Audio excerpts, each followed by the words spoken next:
Hi everyone, स्वागत करती हूँ आप सभी का टीचिंग गोल्स के इस लर्निंग प्लेटफॉर्म पर। उम्मीद करती हूँ आप सभी लोग बहुत अच्छे होंगे। जिस नोटिफिकेशन का आपको इंतज़ार था एचटेट 2025 वो आपका अभी रिलीज़ हो गया है और इस वीडियो में डिटेल में आपके साथ डिस्कस करूँगी इस नोटिफिकेशन के अंदर क्या क्या है, ताकि जो भी एटलीस्ट जो फ्रेशर एस्पिरेंट्स हैं जो पहली बार एचटेट दे रहे हैं उनको हर डिटेल यहाँ पर पता चल जाए।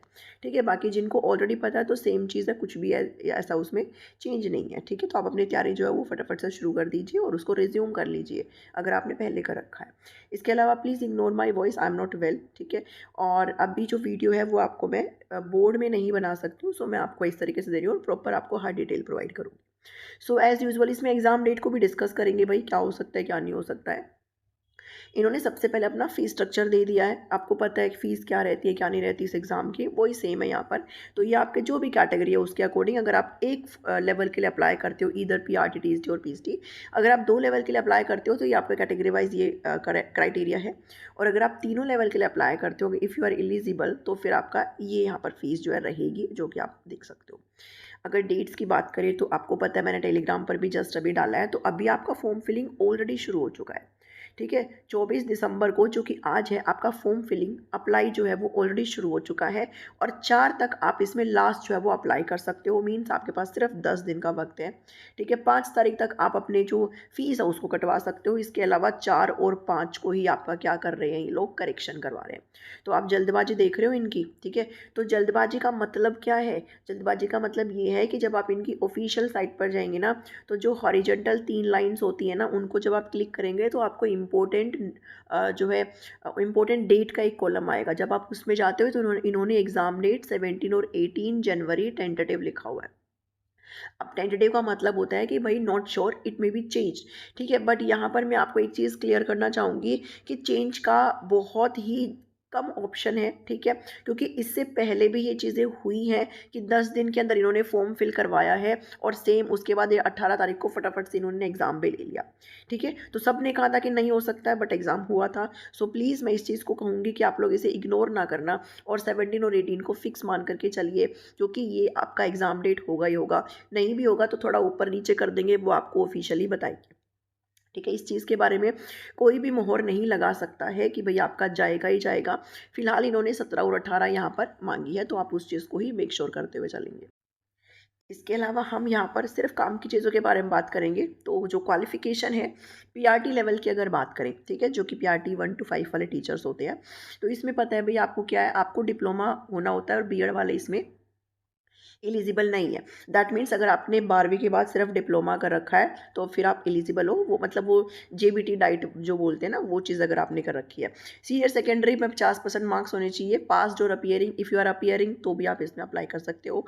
इसमें कोई भी दिक्कत नहीं है। बस इन्होंने ये मेंशन कर रखा है कि जब आप वैकेंसी वाला फॉर्म भरेंगे, जो ये देंगे, जब उनकी मर्ज़ी है, ठीक है, कब देंगे, तो वैकेंसी जब भी आएगी तब आपका सारा का सारा जो एलिजिबिलिटी है वो कंप्लीट होना चाहिए। फिलहाल अगर आप अपीयरिंग में है तो आप अप्लाई कर सकते हो। सो ये मैसेज प्लीज़ मत करना कि बीएड वाले भर दे कि नहीं भर दे, वीडियो को प्लीज़ पूरा देखा करो।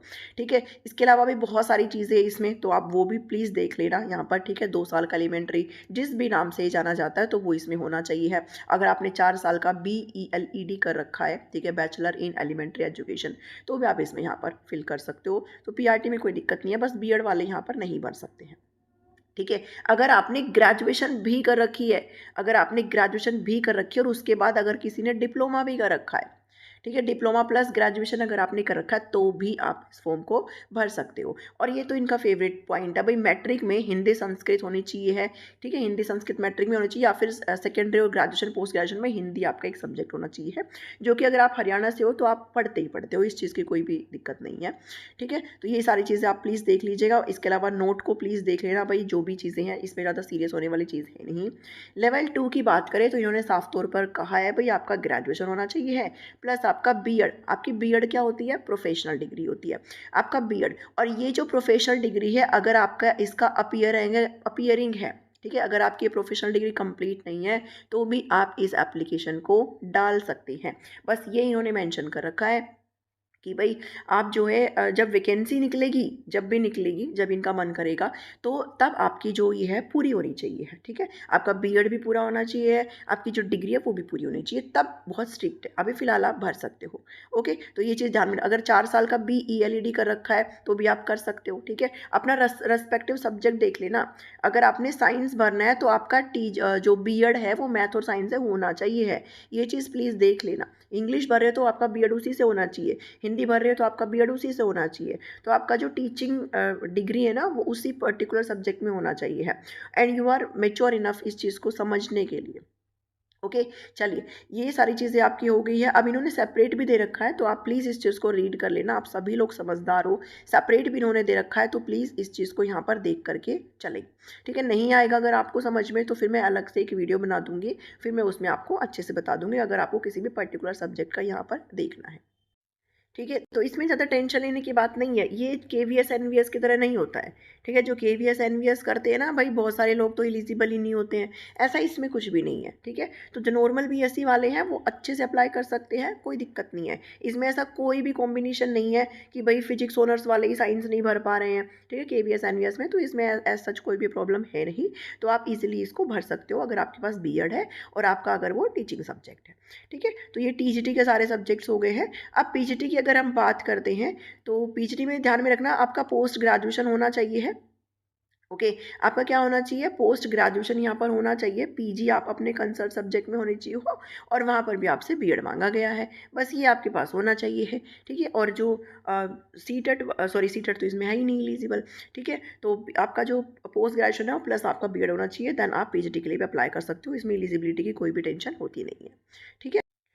बात कर लेते हैं स्कीम क्या रहेगी, मीन स्ट्रक्चर क्या रहेगा एग्ज़ाम का। तो स्ट्रक्चर सबका सेम होता है, बस आपका जो सब्जेक्ट स्पेसिफिक है ना वो चेंज हो जाता है, ठीक है। जैसे पीआरटी की अगर बात करें, सेम है सबका, चाइल्ड डेवलपमेंट एंड पेडागोजी जो कि मैं आपको कराई रही हूँ वो 30 नंबर का आएगा।